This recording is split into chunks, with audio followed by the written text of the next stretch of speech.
আসসালামু আলাইকুম সবাইকে। কেমন আছেন সবাই? আশা করছি ভালো আছেন। আজকে আবার রেসিপি নিয়ে চলে আসলাম। আজকে আমি আপনাদের সাথে মাত্র 10 মিনিটে তৈরি করে নেওয়া যাবে এই রকম একটি ক্রিস্পি চিকেন শেয়ার করব। খুব সহজভাবে রেসিপিটি শেয়ার করছি। এটি বিকালের নাস্তা আর বাচ্চাদের টিফিনে দিতে পারেন। তাহলে শুরু করি। এখানে আমি চিকেন নিয়েছি। চিকেনগুলা চিকন চিকন করে পাতলা করে কেটে নিয়েছি। এখন এর মধ্যে আমি কি মশলা দিব সেটাই আপনাদেরকে দেখাবো।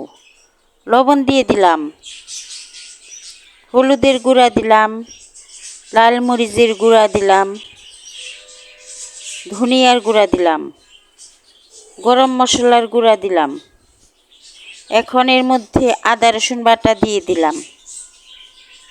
একটা ডিম দিয়ে দিব। একটা ডিম দেওয়ার পর হাত দিয়ে ভালো করে মেখে নিব, যাতে মশলাগুলা চিকেনের গায়ে গায়ে লেগে যায়। আমি হাত দিয়ে ভালো করে মেখে নিলাম। এখন এর মধ্যে আমি সস দিয়ে দিব, টমেটো সস। টমেটো সস দিয়ে দিলাম। এখন সয়া সস দিয়ে দিব 1 চামচ। সয়া সসও দিয়ে দিলাম। এখন চামচ দিয়ে ভালো করে নেড়ে চেড়ে আবারও মেখে নিচ্ছি। মেখে নেওয়ার পর 5-10 মিনিট রেস্টে রেখে দিব। আপনারা না চাইলে রেস্টে রাখার দরকার নেই। একটা বাটি নিলাম, 1 কাপ ময়দা নিলাম। এখন এর মধ্যে লবণ দিলাম, অল্প লাল মরিচের গুঁড়া দিলাম। নেড়ে চেড়ে লবণ আর লাল মরিচের গুঁড়া ময়দার সাথে মিশিয়ে নিলাম। এখন ভাজার জন্য আমি চুলায় চলে যাব। চুলায় প্যান বসিয়ে দিলাম, প্যানে তেল দিয়ে দিলাম। তেলটা একটু বেশি পরিমাণ দিতে হবে।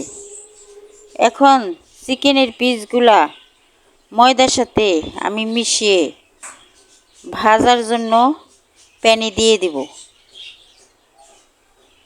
চিকেনের পিসগুলা ময়দার সাথে মিশিয়ে নিলাম।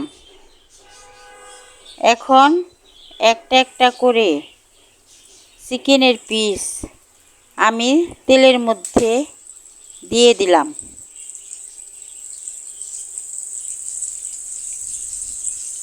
চিকেনগুলা তেলের মধ্যে দিয়ে এক পিঠ ভেজে নিব ভালোভাবে। এক পিঠ ভাজা হলে আমি চিকেনগুলাকে উল্টিয়ে দেব।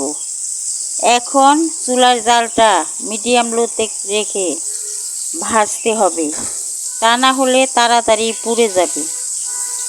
আমি এক পিঠ ভেজে নিলাম। এখন চিকেনের পিসগুলা আমি উল্টিয়ে দিচ্ছি।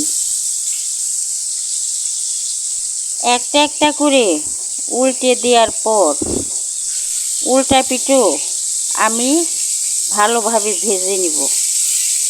তারপরে আমি তেলের থেকে চিকেনের পিসগুলা তুলে নেব।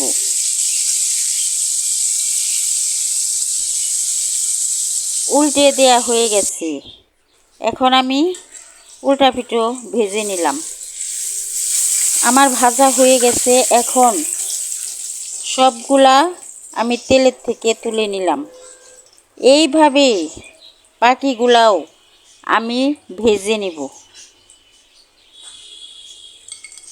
বাকিগুলাও আমি একইভাবে ভেজে নিয়ে একইভাবে তুলে নিলাম।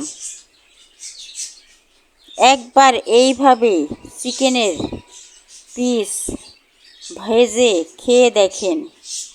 এটা বিকালের নাস্তা বা বাচ্চাদের টিফিনে দিলে বাচ্চারা খুব খুশি হবে। যদি আমার রেসিপিটি আপনাদের ভালো লাগে তাহলে একটা লাইক দিয়ে সাবস্ক্রাইব করে আমার পাশে থাকবেন। আল্লাহ হাফেজ।